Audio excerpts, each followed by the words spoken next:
But now we come to that every science has its own ways to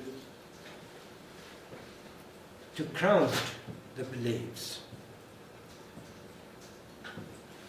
If you say that you have telepathic capabilities, go to physical laboratory there and say that, oh well, I have telepathic capabilities. I can read your mind. Just heppe. Go home. We are doing serious work here, scientific work. They have their own canons of science. They have own rules how to accept or reject some grounds. If I don't obey those rules of natural sciences, but write a report where these rules are not obeyed, so it will not accept it to be published in any serious physical reviews. So every science has its own canon, own set of rules, which must be obeyed. A belief becomes justified or rejected as a true scientific knowledge in a science according to its conformity with the canon of the science. And that is just one part of the expertise in that science. Know what the canon is. And you must know what the canon or the future study is. Then you are expert level of future studies. The canon gives the rules of what is regarded as true and real, and how a claim of knowledge has to be verified or falsified within that science. And that applies to futures research as well. The canons of the different sciences are different. Mathematics has different canons, rules of science as physics or chemistry or psychology or history. And they are irreducible to each other. You cannot just say that history must obey physical canons of physics. That's impossible. No physics can be made within the canons of history. But of course the canons do not contradict with each other. Otherwise we had a serious confrontation in the field of intelligence. Knowledge of the future is, or its canon, make no exception. Let's see some examples. Mathematics. What is mathematics? Canons of mathematics. They are pure rational, just logical rules. Deductive, axiomatic. If you don't obey logic, so you will be denied to be mathematics. In mathematics. Natural sciences, it is rational, just in the same way as mathematics. It's experimental. It gathers data by experiments. It's causal and no intentional. It uses cause relationships. Everything must have a cause, and everything has an effect. That's the axiom of natural sciences. And non-intentional. There is no God in natural science, no human intentions. Everything happens according to natural laws. If you try to explain that this is God's work in natural sciences, you are kicked out. You don't belong here. Social sciences is rational, it's empirical. In social sciences, we cannot make experiments, but we can gather empirical data. And it must be non-contradictory with natural sciences. Why so? In that sense that in social sciences we also treat some material happenings.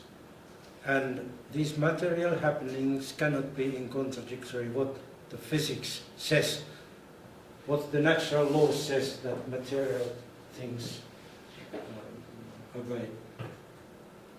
Whenever it is a relevant issue to consider. History and humanities, they are factual. They are based on some facts which you can read from documents. Documents are facts of history, humanities. They are intentional. They accept human intention as an explanatory factor. You can see that this happens because those big guys wanted it to happen, and they had such kind of intentions. And they are non-contradictory with rationality or natural sciences whenever this is relevant to consider. Future study is non-factual. We don't have no documents of future, have we? No, we have no observations. We cannot, no empirical observations. We cannot experiment with future. But it must be rational what we say. We cannot make statements which are out of logic. So it's non-factual, visionary. It comes from our head. Intentional, so it's strongly based on human intentions and free will. We use that this happens because we want it to happen. It's contingent, which means that it's alternatives, non-contradictory with rationality or natural sciences. So we find that future study is no difference from the other sciences. It has its own canon, as any science has. And its canon is just more general than the others. You see that only the rationality is included here, but it doesn't need facts, factual information. It is not based, it's based visionary as well as those data, factual data. It's intentional. The natural science nor social science is intentional, and it's contingent. We cannot know for certain, we know only in alternatives.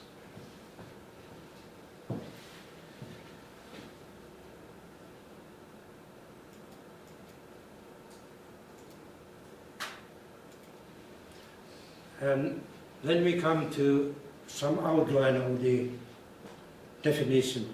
Knowledge of the future is ontologically and epistemologically a radical generalization of scientific knowledge.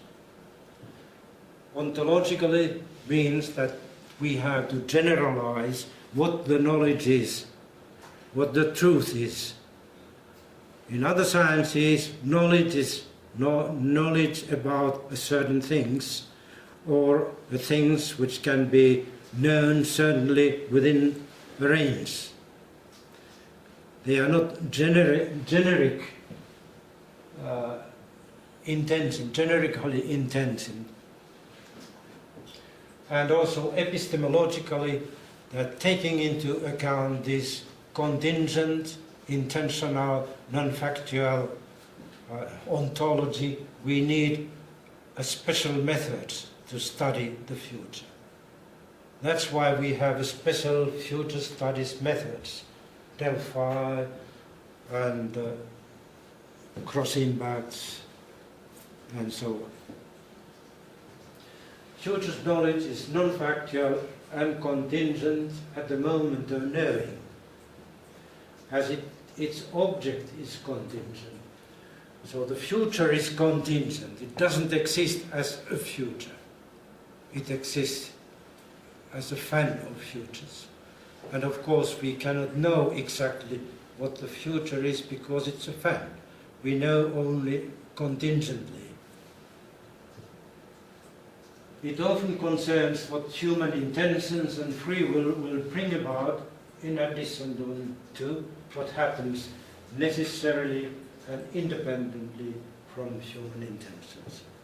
Of course, there is a sphere where we do this futures research which obeys the natural laws, where things happen as they happen according to natural laws. And we must be aware of that and then see what can we do within this kind of environment.